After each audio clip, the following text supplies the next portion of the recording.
Straight ahead on Law and Crime Daily. Video captures the moment a suspect takes aim at an Ohio officer. How she was able to fire off 5 rounds in response. The plea deal for a former Florida mayor charged with shooting at a sheriff's deputy. The SWAT team member speaking out over Dale Massad's 3-year sentence. He's dishonest, he's a narcissist, and he has no conscience. Plus, a former pro football player is sentenced to 14 years in prison for sex crimes against 5 women. What Kellen Winslow II has to say after his conviction and guilty plea.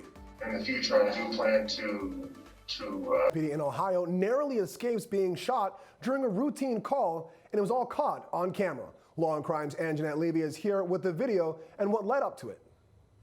Yeah, Brian, this video is pretty incredible, and we want to warn you, some people may find it disturbing. This happened back on February 15th in a suburb north of Cincinnati, Ohio. Now take a look at this.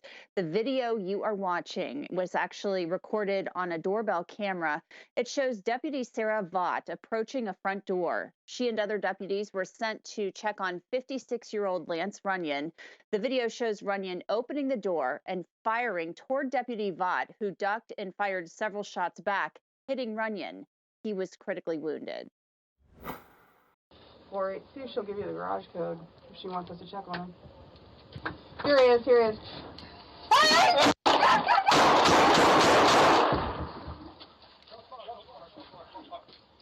Raise your hands! Show us your hands! Show us your hands! Show us your hands!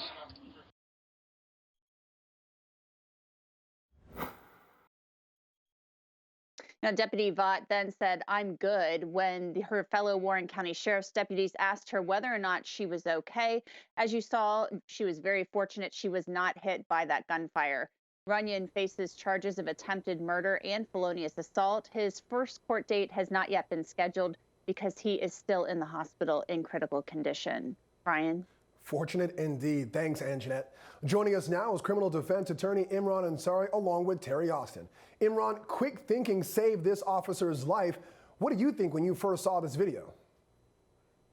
Well, Brian, I think it was a welfare check that quickly escalated to something else. And, you know, I got to commend that officer for her quick draw and her fast thinking there. It could have been a terrible situation. We know that the suspect is shot, he's recovering, and he's charged for a crime, which I think clearly caught on that doorbell camera was something that could have been a lot worse. So quick thinking on the behalf of the officer. Now, Terry, this went from something very mundane, a welfare check, to something terrifying, an attempted murder in the blink of an eye. How did you react when you first saw the video? You know, honestly, Brian, my heart was racing because I knew what was about to occur. So I was anticipating. Thank goodness that deputy was alert. She was well trained because we might have had a different result. The really sad news here is this was a welfare check. So what I'm thinking is that maybe there was some mental illness here. And what I'm hoping is that he gets the attention, not just medical, but maybe he does need some psychological attention as well. Absolutely. We're thankful that the officer is still with us. An inch there, an inch there. This could have been a completely different story. A familiar face is now representing the Tiger King and is calling for him to have a new trial. Attorney and law and crime analyst John Phillips is taking up the appeal of Joseph Maldonado Passage, a.k.a. Joe Exotic. Exotic was convicted of violating federal wildlife charges and the murder-for-hire plot of his rival, Carol Baskin. He was vocal about wanting to be pardoned, but did not receive one before President Trump left office. Now, it appears he's ready to launch his appeal. We got a few calls and emails over the pardon. Ultimately, it led to Joe emailing us, and 2 weeks later, about 100 emails back and forth. So we're here to meet with Joe Maldonado Passage, a.k.a. Joe Exotic, to determine whether we're going to get involved with this case and see what we can do to help him. We are honored to announce that Joe has retained our firm. We are going to seek a new trial and justice in the criminal and civil courts because we are committed to justice and committed to Joe. All right, Tara, we've gone from not guilty to pardon from the president, now to fighting for an appeal. What kind of arguments would we expect from a Maldonado Passage appeal? You know, I think he's saying they're committed to a new trial, basically a great ad.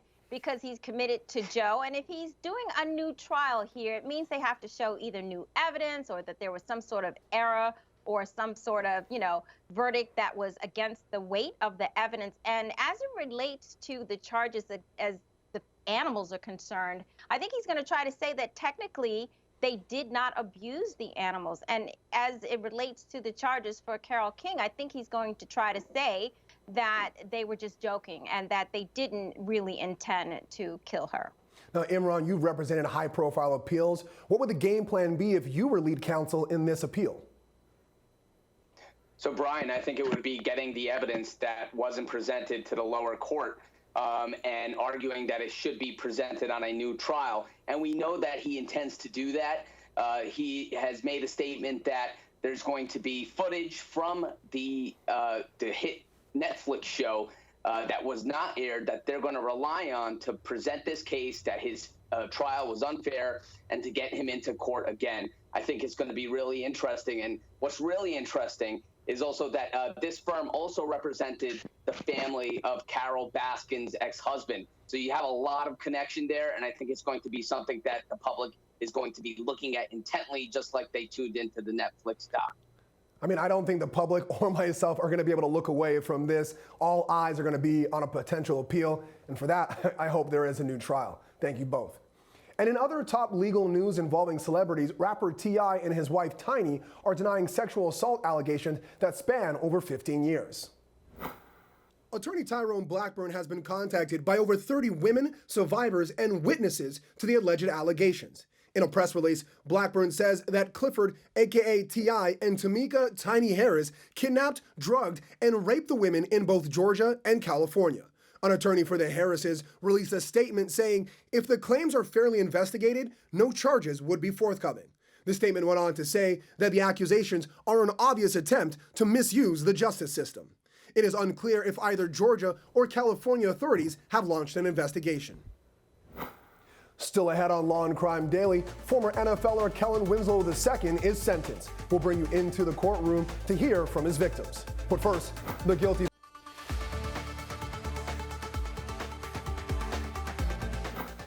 The suspect has been arrested. He shot our members. He's lucky he's not dead. Lucky he's not dead. That's how a sheriff described a Florida mayor accused of shooting at deputies. Now, that ex-mayor is pleading guilty. Dale Massad served as a mayor for Port Richey, Florida, until he fired on SWAT team members serving a search warrant on his home in February 2019. Massad said he shot in self-defense, not knowing they were law enforcement. Massad was accused of practicing medicine after his license was revoked. Investigators say Massad is a known drug dealer. The state's governor removed Massad from office the next day. Now, he's pleading guilty to aggravated assault of a law enforcement officer in exchange for a 3-year sentence. Prosecutors agreed to drop attempted murder charges in a deal that some deputies are not okay with. After that incident, immediately following, I started suffering from anxiety and stress caused by it. To have to go home and tell my family after 20 years in law enforcement that I almost died because a politician decided that it was more important to shoot the first cop that came to arrest him than to lawfully surrender to his arrest and to the warrant.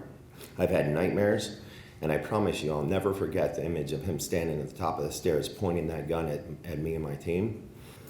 The fact that we're here entertaining a plea deal in a case where the defendant is accused of intentionally, willfully, and knowingly shooting a firearm at law enforcement officers during the execution of a search warrant is disgusting. I'm appalled by it as a person, as a citizen of Pasco County, and as an employee of the Sheriff's Office. Mr. Massad has clearly exploited the worst flaw in the criminal justice system, and that's that money and political influence buys you freedom if you're rich. His conduct during the plea hearings and during the interviews during this investigation have demonstrated that he is a true psychopath. In court, the judge agreed to Massad's 3-year sentence. He's already served about 2 years in jail. He'll also owe more than $150,000 in restitution. For the record, I just want to make sure that it's clear that this was a plea agreement worked out between the state and the defense, and the court had nothing to do with this, because if I did, I have to agree with the sergeant that Mr. Massad is getting quite a deal. I don't get involved in these plea agreements. I take these plea agreements as long as they're legal and lawful, which this is. But Mr. Massett, I want you to understand that you're getting probation to follow your prison sentence. And if you violate the terms of your probation in a willful or substantial manner, you can still get up to 10 years in state prison on a violation. Here to break down the plea deal for the former Florida mayor is criminal defense attorney Imran Ansari and co-host Terry Austin. Terry, 3 years in jail for shooting at officers. Is that the right offer to make, or should it have been more time? You know, Brian, I think there should have been more time. This is one of the lightest sentences that I've seen for someone who attempted to kill a police officer here. He could have done that. I think he should have gotten more time. And, you know, you heard there that the judge who, you know, talked there during the hearing said that she thought that he should have gotten more time. And we know that the deputies who were on the stand, they also thought that he should have gotten more time. So I think that, you know, at the end of the day, because it was a legal plea deal, the judge let it stand, but he definitely got off light here. Imran, I know we both practice in Brooklyn, and as a public defender, if my client gets offered 3 years with 2 years already in with this charge, I'm telling them to take it and run. Is this a good deal for the defense? Brian, if you're looking at it from the defense standpoint, it's an exceptional deal. He already has 2 in. He's got 1 to go, and in 1 year he's going to be out. And you also have to take into consideration that there's other aggravating factors here. After he was arrested, he tried to make a deal with the then acting mayor of the town to have someone, quote unquote, pay for his arrest. So his conduct, even after he was arrested for this crime, was not on the up and up. So it is an exceptional deal. It leaves me scratching my head. And I think it also left the judge upset, but she did what she had to do under the law. And I'm sure that law enforcement crew down there, they're not happy about it either. Yeah, it's interesting. Something smells fishy. There's got to be something in the background that we don't know. You don't get these kind of offers unless there's something that we don't know about. But we'll keep eyes on it.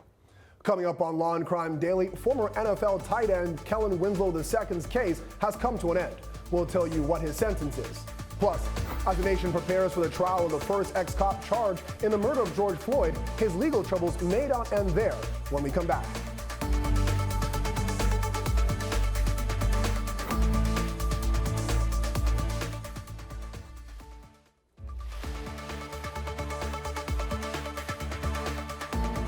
The trial for the Minneapolis police officer accused of murdering George Floyd will start next week, but federal charges for Derek Chauvin are also possible. Law and Crime's Anjanette Levy is here to explain. You know, Brian, there have been several reports out there that a federal grand jury is investigating George Floyd's death. That means that all of the officers involved, or maybe even some, could be facing federal civil rights charges. The video of George Floyd's final moments has been seen around the world, sparking outrage and calls for reform. Former U.S. Attorney Ben Glassman says it's a long-standing policy of the Department of Justice that state prosecutions move forward before a federal prosecution. The idea is for the state or local authorities to go first. And if that investigation and prosecution is sufficient to vindicate federal interest, then there's no need for a federal prosecution. Glassman cites 2 cases he handled during his time as U.S. Attorney for the Southern District of Ohio. The first, corrections officer Jason Mize pleaded guilty to using unreasonable force while acting under the color of law after throwing an inmate headfirst into a concrete wall in 2016. The state prosecutor declined to charge him. Mize is now awaiting sentencing. Then in 2018, Franklin Township police officer Robert Wells kicked a handcuffed man in the head and pleaded guilty to a federal charge and went to prison. In that case, the feds and the local prosecutor worked together. The investigations can be lengthy. You need to have the federal agency go out and more often than not re-interview every witness with an eye towards the elements of that federal charge. And then you have to think about, are there other witnesses that you could possibly investigate and talk to that are related? In the Wells case, Glassman says that officer lied about the use of force. Federal civil rights cases aren't often brought. The willful standard makes it very difficult to prove these cases. It's a higher standard than just knowing. it's essentially saying that the defendant violated the Constitution on purpose. Like, you knew what reasonable force was, and even though you knew that, you on purpose used excessive force. But Glassman says those cases can be successfully prosecuted. These are cases that it's incredibly important to bring if you are pro-law enforcement, because officers who commit these types of offenses tarnish the badge. Now, Ben Glassman tells me that another reason that these investigations can take so long is because experts in use of force are often consulted, and the agents investigating these cases really have to take a close look at the training these officers to receive when determining whether or not the force used is excessive and violates the law. Brian? Thanks, Anjanette. Be sure to tune into the Law and Crime Network for gavel-to-gavel coverage of Chauvin's trial starting March 8th. When we come back, former NFL tight end Kellen Winslow II is sentenced for his multiple sex crimes. Hear what his victims had to say after the break.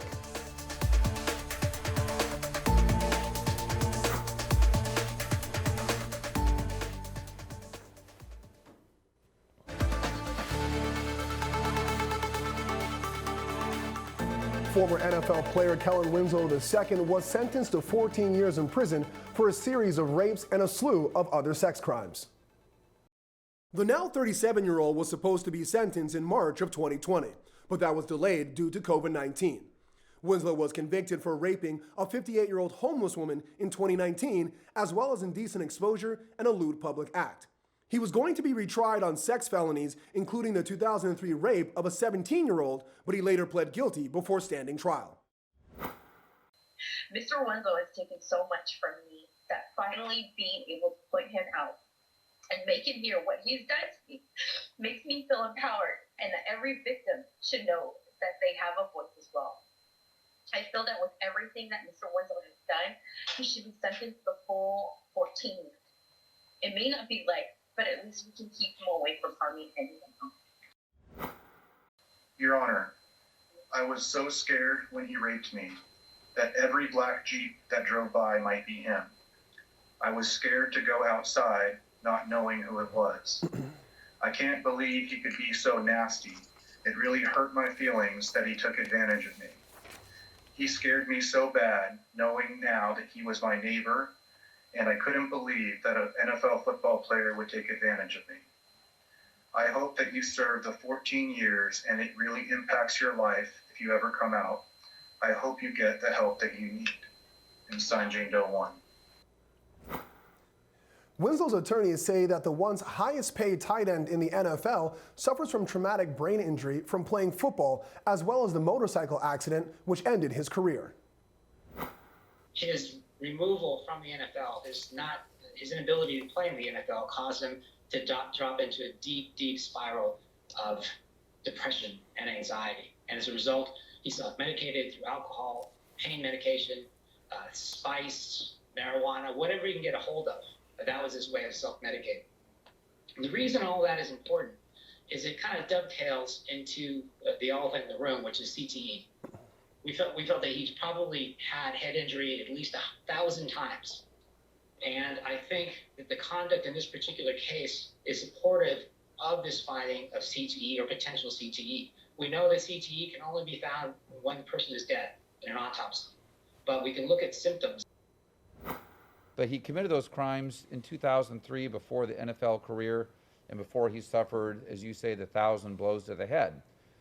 So it just leaves us with someone who can only be described in 2 words, and that is a sexual predator. And that's what Kellen Winslow II is. He's a sexual predator. He preys on vulnerable victims and is very brazen in the way he carries out his crimes.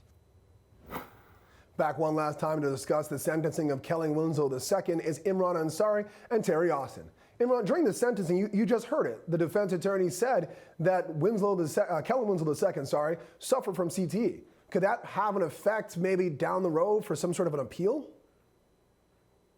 Well, Brian, you know that this condition, CTE, which is essentially a traumatic brain injury that one develops after repeated blows to the head, and here it presents itself in football players. That was given as a reason prior to the sentencing in, I think, a 22-page report that was filed with the court last year, where the defense provided the court with medical evidence to show how this injury, a traumatic brain injury, can lead to behavior consistent with how Winslow exhibited in such as impulsive or erratic behavior, even to the degree of committing sexual assaults. So we have it here. It's a negotiated plea. I don't think there's going to be any appeal, but it was definitely used by the defense in order to mitigate the exposure for Winslow in the sentencing phase. And whether that had an effect, well, you know, we see here that he has a sentence which he was facing life in prison. Here we have a sentence that was negotiated, and CTE was a big part of that, I believe. Now, Tara, we know with taking this plea, there's going to be no second trial. Was this the right move, considering the victims don't need to take the stand again? This was absolutely the right move because these women will be spared having to testify again, and we know that that was very difficult for them. Thank you both for joining us, and thank you for joining us here at Law and Crime Daily. We'll see you next time as we discuss justice in America.